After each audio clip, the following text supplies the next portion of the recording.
Hello everyone, welcome back to the smart exam. मित्रांनो, ससून रुग्णालय भरती 2025 ची जाहिरात आलेली आणि मित्रांनो ही जी भरती आहे ती आहे 10वी लेवल आणि या 10वी लेवलवर फोकस करून जे काही मराठी व्याकरणाचे महत्त्वाचे प्रश्न तुम्हाला या भरतीमध्ये विचारले जाणार आहेत ते मराठी व्याकरणाचे महत्त्वाचे प्रश्न या व्हिडिओमध्ये आपण अभ्यासणार आहे.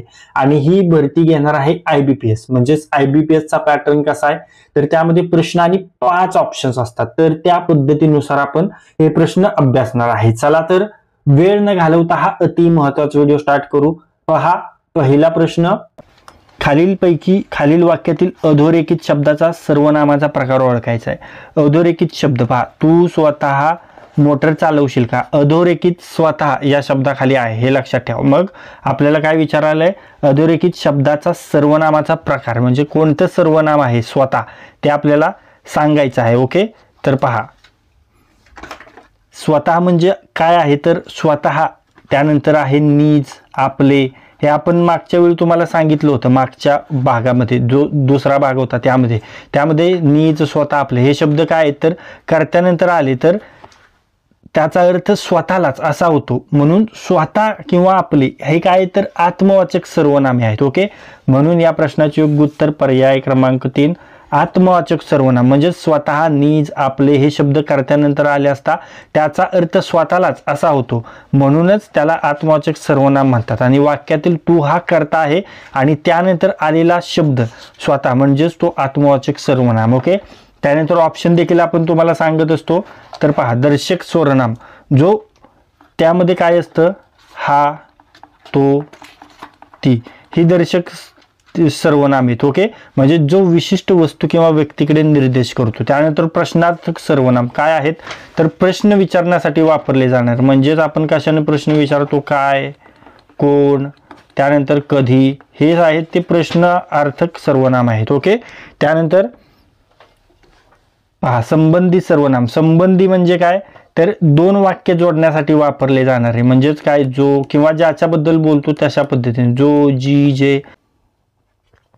आणि मित्रांनो, तुम्हा सर्वांनाच माहिती आहे आपण 1000 प्रश्नांची महाप्रश्न संच देतोय. त्यामध्ये आपण जीकेचे 1000 वन लायनर प्रश्न कव्हर केलेले आहेत. ओके, जीकेचे 1000 वन लायनर प्रश्न कव्हर केलेले आहेत. बरोबर, त्याची PDF आपण तुम्हाला देतोय.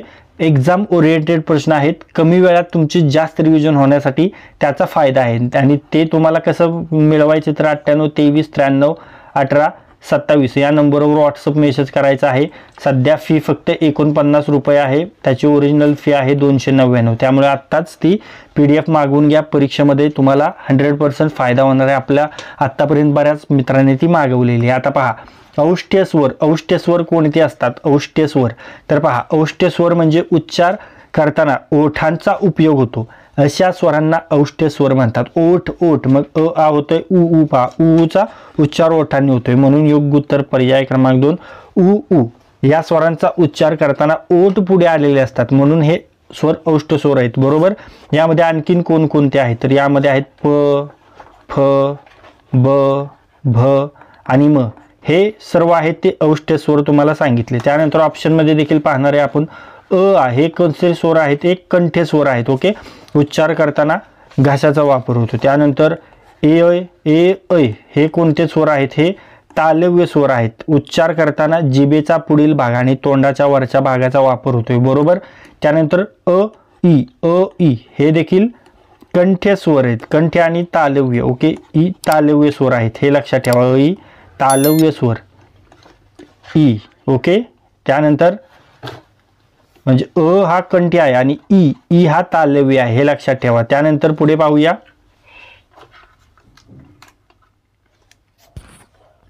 शब्दांच्या खालील जातींपैकी अविकारी जात. मित्रांनो, मराठी व्याकरण सिरीज मधील हा 4था व्हिडिओ आहे. यापूर्वीचे 3 व्हिडिओ तुम्ही पाहिले नसतील तर ते देखील तुम्ही पहा. त्यामध्ये देखील एक्झाम ओरिएंटेड महत्त्वाचे प्रश्न आपण घेतलेत आणि सविस्तर आपण त्यामध्ये तुमचा अभ्यासाची रिव्हिजन करून घेतोय. ओके, पहा, त्याची लिंक इथे आय बटनवर आणि डिस्क्रिप्शन बॉक्समध्ये आहे. पहा, अविकारी जात आपल्याला ओळखायची आहे. अविकारी तर ते आहे क्रियाविशेषण. योग्य उत्तर पर्याय क्रमांक 2, क्रियाविशेषण अव्यय. अविकारी आता म्हणजे काय आहे तर अविकारी म्हणजे असे शब्द असतात ज्यामध्ये लिंग वचन काळ विभक्ती यानुसार बदल होत नाही त्याला अविकारी शब्द म्हणतात. ओके. आणि यामध्ये क्रिया विशेषण अव्यय आहे, त्यानंतर शब्दयोगी अव्यय आहे, शब्दयोगी अव्यय. ओके. त्यानंतर आहे उभयान्वयी अव्यय. ओके. त्यानंतर आहे केवल प्रयोगी अव्यय.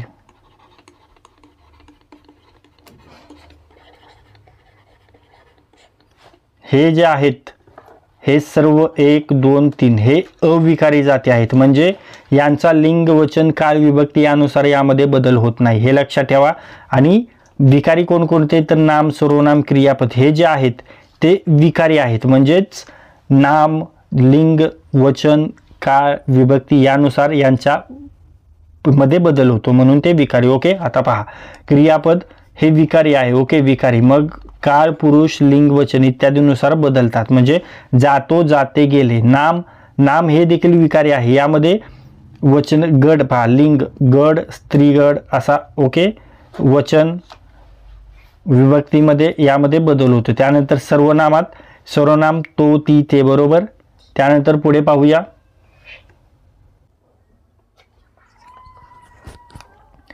पहा देवपूजा या सामासिक शब्दाचे लिंग ओळखायचे. देवपूजाचा सामासिक शब्दाचं लिंग. आता देवपूजा हा समास आहे. ओके. तर यामध्ये लिंग कसं ओळखायचं तर जिथे 2 शब्दांचा योग होऊन नवीन शब्द तयार होतो तर त्या 2 नवीन शब्दापैकी म्हणजे देव एक आहे पूजा एक आहे, तर या 2 शब्दांपैकी जो शेवटचा शब्द आहे त्या शेवटच्या शब्दावरून त्या समासाचं लिंग ठरवलं जातं. ही कॉमन सेन्स लक्षात ठेवा. मग पहा देवपूजा. ओके. देवपूजा पूजा काय शेवटचा तर ते आहे स्त्रीलिंगी म्हणून हा स्त्रीलिंगी झाला. योग्य उत्तर पर्याय क्रमांक 2. सामासिक शब्दाचं लिंग आहे स्त्रीलिंगी. आता सविस्तर जर तुम्हाला सांगू का तर देवपूजा हा शब्द समास आहे, म्हणजे ओके. तर 2 शब्दांचा योग इथं झाला आहे, म्हणजेच देव देव काय आहे पुरुषवाचक आहे आणि पूजा स्त्रीलिंगी आहे. ओके. म्हणजेच अधिक देवपूजा झालाय. तर सामासिक शब्दाचं लिंग हे शेवटच्या शब्दावर अवलंबून असतं आणि येथे शेवटचा शब्द काय आहे पूजा म्हणून तो स्त्रीलिंगी आहे, त्यामुळे देवपूजा हा शब्दही स्त्रीलिंगाचा आहे, हे लक्षात ठेवा. ओके. त्यानंतर समोरचा प्रश्न पाहूया.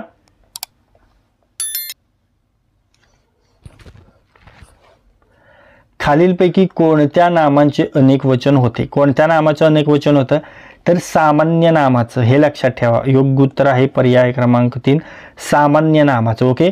सामान्य नाम अनेक वचन होऊ शकते, पण जी विशेष नाम आहेत भाववाचक नामे आहेत ही एकवचनीच असतात, हे लक्षात ठेवा. जर विशेष नामे भाववाचक नामे यांचं एक वचन केलं तर ते सामान्य नामात होतो, हे लक्षात ठेवा. ओके. म्हणून सामान्य नामच अनेक वचने असतात. जर उदाहरण द्यायचं झालं तर पहा एखादी विशिष्ट व्यक्ती किंवा स्थळ, जर व्यक्ती सीता झालं आणि स्थळ मुंबई झालं. ओके. तर याचं अनेक वचन होतंय का. ती मुंबई ती सीता एक वचनच आहे ना. त्यानंतर भाववाचक नामामध्ये भावना आहेत अवस्था आहेत. प्रेम काय आहे ते प्रेम म्हणजे प्रेम हे एकवचनीच आहे बरोबर. परत किंवा शौर्य घ्या शौर्य काय आहे तर ते देखील एकवचनीच आहे बरोबर. त्याचं अनेक वचन होतंय का नाही, म्हणून ते सामान्य ज्ञानाचंच. मग सामान्य ज्ञानमध्ये काय तर वर्ग किंवा गट असा दर्शवणारं सामान्य नाम असतं. म्हणजे मुलगा सामान्य नाम आहे तर ओके, म्हणजे एक वचन आहे मुलगा एक वचन आहे, तर अनेक वचन काय होतंय मुलगे बरोबर मुलगे. मग ते झालं अनेक वचन सामान्य नाम झालं. झाडे अनेक वचन हे देखील सामान्य नाम झालं. ओके. अशा पद्धतीने लक्षात ठेवा. त्यानंतर पुढे पाहूया. रस्त्याने क्रूर श्वापद फिरत असतात. या वाक्यात श्वापद हे काय आहे. श्वापद हे विशेष्य आहे. योग्य उत्तर आहे पर्याय क्रमांक 3 विशेष्य म्हणजे काय तर असे नाम ज्याबद्दल विशेषण अधिक माहिती देतं. ॲडजेक्टिव्ह ज्याबद्दल अधिक माहिती देतं ते असतं विशेष्य. ओके. इथे जे आहे श्वापद हे नाम आहे आणि क्रूर जे आहे हे क्रूर हे त्याचे विशेषण आहे. ओके. म्हणून श्वापद हे विशेष्य. ओके. हे लक्षात ठेवा. त्यानंतर समोरचा प्रश्न.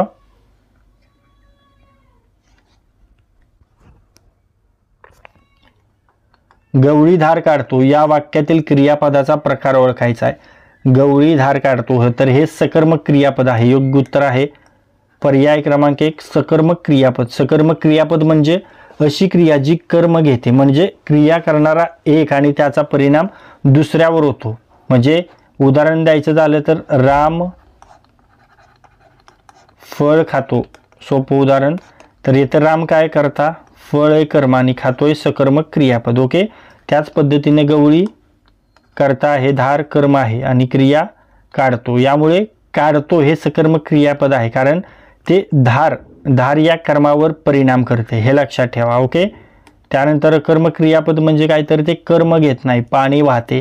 द्विकर्म क्रियापद 2 कर्म असतात त्यामध्ये, म्हणजे आईने मुलाला फळ दिले। ओके, अशा पद्धतीने। त्यानंतर समोरचा प्रश्न,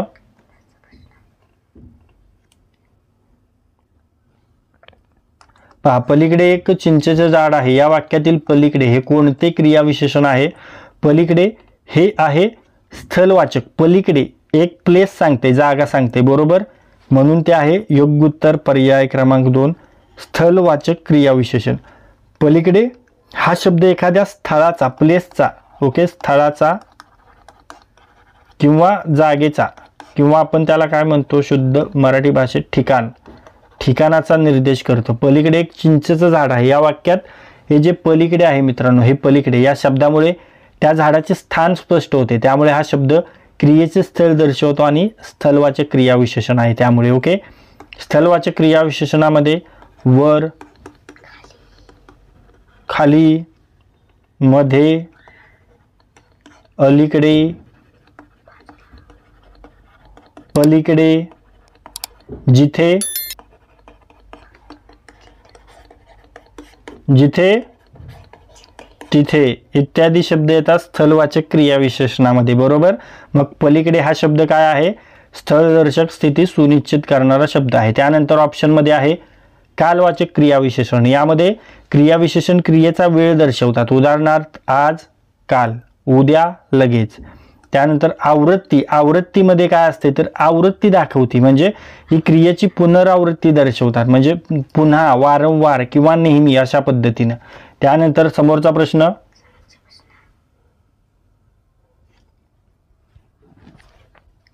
पहा या पाठीखाली दडलंय काय, या वाक्यातील पाठीखाली या अधोरेखित शब्दाची प्रकार जात ओळखायचा आहे। तर पहा, तर हा आहे शब्दयोगी अव्यय। योग्य उत्तर आहे पर्याय क्रमांक 4 शब्दयोगी अव्यय। पाठीखाली हे शब्द एकत्र वापरले गेले आहेत, यामध्ये पाठी हे नाम आहे आणि खाली हा अव्यय आहे जो पाठी या नामाला जोडून त्याचे स्थान दर्शवतो, आणि या प्रकाराला शब्दयोगी अव्यय म्हणतात कारण हा अव्यय शब्दाला जोडून वाक्य घटनेत भूमिका बजावतो, हे लक्षात ठेवा। शब्दयोगी अव्यय नाम किंवा सर्वनामाशी संयोग होऊन वाक्याच्या अर्थाला पूरक असणारे अव्यय असतात, हे लक्षात ठेवा। उदाहरण द्यायचं झालं तर पहा टेबल वर, ओके, त्यानंतर खोलीतून, ओके, आणि पाठी खाली अशा पद्धतीने, बरोबर। त्यानंतर ऑप्शनमध्ये आहे क्रियाविशेषण अव्यय, हे क्रियेशी निगडीत असतात, जसे की वेळ, स्थान, कारण, प्रमाण। उभयान्वयी अव्यय 2 भागांना जोडतात, यामध्ये असतात आणि, पण, तर, कारण। आणि केवल प्रयोगी अव्यय स्वतंत्रपणे वापरले जातात, कोणत्याही शब्दाशी न जोडता, उदाहरणार्थ अरे, वा, अहो अशा पद्धतीने लक्षात ठेवायचे। त्यानंतर पुढे पाहूया मित्रांनो, तुम्ही जर आपली 1000 प्रश्नांचा महाप्रश्न संच घेतला नसेल तर तुम्ही खूप मागे आहात मित्रांनो, हे लक्षात ठेवा, कारण बऱ्याच मित्रांनी आतापर्यंत हा प्रश्न संच घेतलेला आहे। यामध्ये आपण तब्बल 1000 वन लाइनर प्रश्न घेतलेले आहेत, जे तुमच्या परीक्षेला धरून आहेत। हे सर्व प्रश्न 10th लेवलवर आहेत, SSC लेवलवर हे सर्व प्रश्न आहेत, त्यामुळे तुमच्या येणाऱ्या परीक्षेमध्ये हे प्रश्न खूप महत्त्वाचे आहेत। त्यासाठी तुम्हाला 98 23 93 18 27 या नंबरवर व्हॉट्सअप मेसेज करायचा आहे, आणि तुमच्यासाठी फक्त 49 एवढी माफक फी ठेवली आहे। व्हॉट्सअप मेसेज करा, कॉल कोणीही करायचा नाही, हे लक्षात ठेवा। आता पहा, म्हणजे हे कोणत्या प्रकारचे उभयान्वयी अव्यय आहे, म्हणजे हे स्वरूपबोधक उभयान्वयी अव्यय आहे। योग्य उत्तर आहे पर्याय क्रमांक 4 स्वरूपबोधक। ओके, म्हणजे हे स्वरूपबोधक उभयान्वयी अव्यय आहे, हे 2 वाक्यांमध्ये संबंध निर्माण करतं। आणि दुसऱ्या वाक्याद्वारे पहिल्या वाक्याचे स्पष्टीकरण करून अर्थ उलगडून सांगतो, म्हणून हे स्वरूपबोधक आहे. ओके, उदाहरणच द्यायचं झालं तर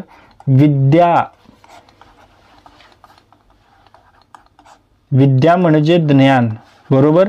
इथे म्हणजे जे आहे हा शब्द विद्या या संज्ञेचे स्वरूप ज्ञान आहे हे दर्शवतं, लक्षात ठेवा. त्यानंतर स्वरूपबोधक उभय अन्वय अव्यय म्हणजे काय, तर ज्या अव्ययांद्वारे पहिल्या वाक्याचे किंवा शब्दाचे स्वरूप अर्थ खुलासा दुसऱ्या वाक्याने कळतो त्यांनाच स्वरूपबोधक अव्यय म्हणतात. यामध्ये म्हणजे येतं, की येतं, जे येतं, म्हणून येतं. ओके, त्यानंतर ऑप्शनमध्ये देखील तुम्हाला सांगतो संकेतबोधक जसे तसे, विकल्पबोधक, विकल्प म्हणजे किंवा अथवा, कारणबोधक, कारण म्हणजे कारण म्हणून अशा पद्धतीने येणार आहे, बरोबर. त्यानंतर पुढे पाहूया, खालीलपैकी कोणते केवळ प्रयोगी अव्यय नाही. पहा, केवळ प्रयोगी अव्यय कोणते असतात, तर आश्चर्य, आनंद इत्यादी व्यक्त करणारे शब्द. मग यामध्ये अर, रे, अब, बाप रे, वा हे अशा पद्धतीचे आहेत फक्त, आणि केवळ प्रयोगी अव्यय नाही, म्हणून योग्य उत्तर पर्याय क्रमांक 4.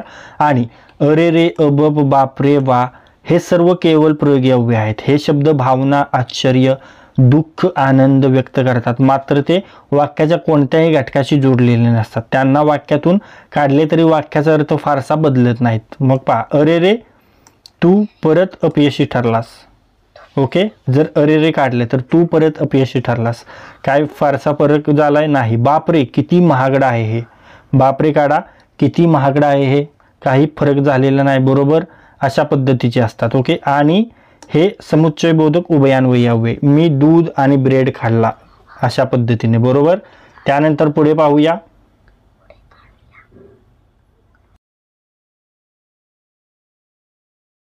पहा पुढील समासाचा विग्रह करायचा आहे. प्रत्येक पॉइंटचे प्रश्न आपण घेतलेत, प्रत्येक टॉपिकवर एक प्रश्न आपण घेतलेला आहे, हे लक्षात ठेवा. ओके, आता पहा पुढील समासाचा विग्रह कसा करायचा आहे. नीळकंठ, नीळकंठचा विग्रह कसा होतो, निळा आहे कंठ ज्याचा असा तो. ओके, योग्य उत्तर पर्याय क्रमांक 2, निळा आहे कंठ ज्याचा असा तो.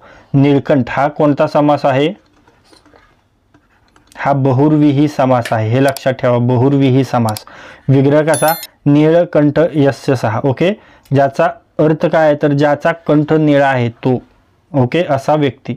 याचा संपूर्ण शब्दशः अर्थ जर बोललं तर शंकर भगवान महादेव असा होतो. ओके, त्यानंतर बहुर्विही समासाबद्दल बोलायचं झालं तर समासातील दोन्हीही पदे गौण असतात आणि यातून तिसऱ्याच व्यक्तीचा बोध होतो तेव्हा बहुर्विही समास होतो, आणि त्या सामासिक शब्दाचा उपयोग त्या तिसऱ्या वस्तूचं विशेषण म्हणून होतो. अशा पद्धतीने लक्षात ठेवायचं आहे. त्यानंतर पुढे पाहूया,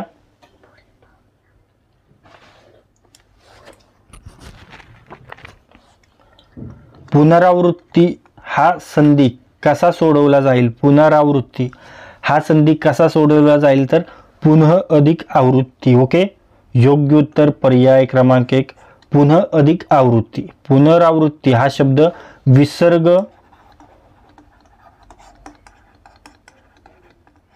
विसर्ग संधीचा परिणाम आहे, भाग आहे, हे लक्षात ठेवा. मूळ दोन शब्द पुनः प्लस आवृत्ती असे आहेत. ओके, विसर्गाच्या नंतर जर आ वगळता इतर स्वर आले तेव्हा विसर्ग र मध्ये बदलतो, हे लक्षात ठेवा. त्यानंतर समोरचा प्रश्न पहा, पूर्ण भूतकाळाचे उदाहरण खालीलपैकी कोणते आहे. पूर्ण भूतकाळ सांगायचे. पहा, तर पहा, मी पुस्तक वाचत असे, पूर्ण भूतकाळ आहे का, तर चालू भूतकाळ आहे. ओके, मी पुस्तक वाचत होतो हा चालू भूतकाळ आहे आणि मी पुस्तक वाचले होते पूर्ण भूतकाळ. ओके, म्हणून या प्रश्नाचे योग्य उत्तर असेल पर्याय क्रमांक 3, मी पुस्तक वाचले होते पूर्ण भूतकाळ, पास्ट परफेक्ट टेन्स. ओके, म्हणजेच काय, तर मी पुस्तक वाचले होते म्हणजे वाचण्याची क्रिया झालेली, म्हणजे हा भूतकाळात एखादी क्रिया इतर भूतकाळातील दुसऱ्या क्रियेच्या आधी पूर्ण झाली आहे असे दर्शवणारा काळ आहे, हे लक्षात ठेवा. उदाहरणार्थ मी पुस्तक वाचले होते, यात होते या सहाय्यक क्रियापदाचा वापर पूर्ण भूतकाळ दर्शवतो. ही क्रिया भूतकाळात पूर्ण झाली होती असं समजते. ऑप्शनमध्ये पहा, सांगितलंच तुम्हाला मी पुस्तक वाचत असे, वाचत असे म्हणजे चालू भूतकाळ, भूतकाळात ही क्रिया चालू आहे. ओके, मी पुस्तक वाचत होतो हा देखील चालू आहे भूतकाळात. ओके, त्यानंतर मी पुस्तक वाचले असे वाचले, मी पुस्तक वाचले साधा भूतकाळ आहे आणि मी पुस्तक वाचणार आहे म्हणजे हा वाचणार आहे म्हणजे भविष्यकाळ आहे. ओके. त्यानंतर पुढे पाहूया.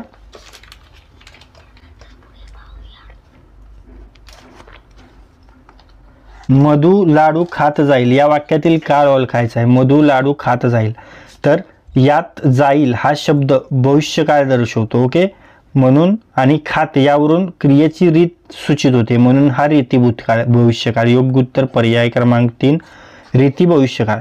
यामध्ये मधु लाडू खात जाईल, यात जाईल हा शब्द भविष्यकाळ दर्शवतोय आणि खात यावरून क्रियेची रीत समजते. तुम्हाला सांगितलं म्हणून हा रीती भूतकाळ आपण समजलं आहे. ओके.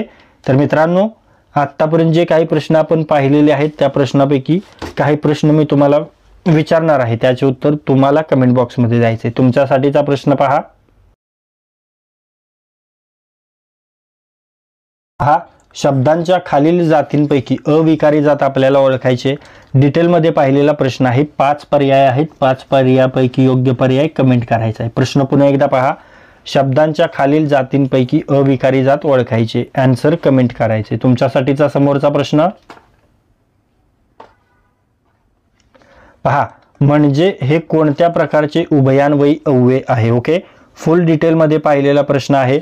5 पर्याय आहेत तुमच्याजवळ. 5 पर्यायापैकी योग्य पर्याय तुम्हाला कमेंट करायचं आहे. ओके. आत्ताच डिटेलमध्ये पाहिलेला प्रश्न आहे. प्रश्न पुन्हा एकदा पहा. म्हणजे हे कोणत्या प्रकारचे उभयान्वयी अव्यय आहे. ओके. आन्सर कमेंट करायचे. तर मित्रांनो, तुमच्यासाठी पुन्हा एकदा आठवण करून देतो, जर तुम्ही 1000 प्रश्नांचा महाप्रश्न संच आणखीन घेतला नसेल तर तुम्ही खूप मागे आहात. तुमच्या बऱ्याच मित्रांनी तो प्रश्नसंच घेतला आहे आणि आपल्या अभ्यासाला नवीन दिशा दिलेली आहे आणि याचा उपयोग तुम्हाला कमीत वेळेत जास्तीत जास्त रिव्हिजन होण्यासाठी होणार आहे, हे लक्षात ठेवा. त्यासाठी यामध्ये आपण 177 पेजेस दिलेले आहेत आणि पूर्ण वन लाइनर स्वरूपात हे सर्व क्वेश्चन्स आहेत. त्यासाठी तुम्हाला 98 23 93 18 27 या नंबरवर व्हॉट्सअप मेसेज करायचा आहे आणि एकदम माफक फी ठेवलेली आहे. फक्त 49. थोड्या दिवसांनी 299 फी होणार आहे. त्यामुळे आत्ता लगेच ती फी तुम्ही PDF तुम्ही घ्या आणि अभ्यासाला आपल्या नवीन दिशा द्या. तर मित्रांनो, या व्हिडिओमध्ये आज आपण तुमच्या येणाऱ्या GMC पुणे ससून सर्वोपचार रुग्णालय पुणे भरती 2025 वर फोकस करून GMC पुणेसाठी आवश्यक असणारे जे मराठी व्याकरण आहे त्या मराठी व्याकरणाचे अति महत्त्वाचे PYQ प्रश्न आपण अभ्यासलेले आहेत आणि हे सर्व प्रश्न आपण IBPS पॅटर्न नुसार पाहिलेले आहेत. हे सर्व IBPS PYQ आहेत. त्यामुळे तुमच्या येणाऱ्या परीक्षेमध्ये या व्हिडिओमधील 4 ते 5 प्रश्न तुम्हाला नक्कीच दिसणार आहेत. त्यामुळे हा व्हिडिओ जास्तीत जास्त वेळा रिवाइज करा आणि जर हा व्हिडिओ तुम्हाला युजफुल वाटला असेल तर या व्हिडिओला लाईक करा. हा व्हिडिओ आपल्या कमीत कमी 10 मित्रांसोबत शेअर करा आणि जर हा व्हिडिओ तुम्ही पहिल्यांदाच आपल्या स्मार्ट एक्झाम चॅनलवर पाहत असाल तर आपल्या स्मार्ट एक्झाम चॅनलला सबस्क्राईब करा आणि बेल आयकॉनला हिट करा. तर लाईक करा, शेअर करा आणि सबस्क्राईब करा. थँक्यू.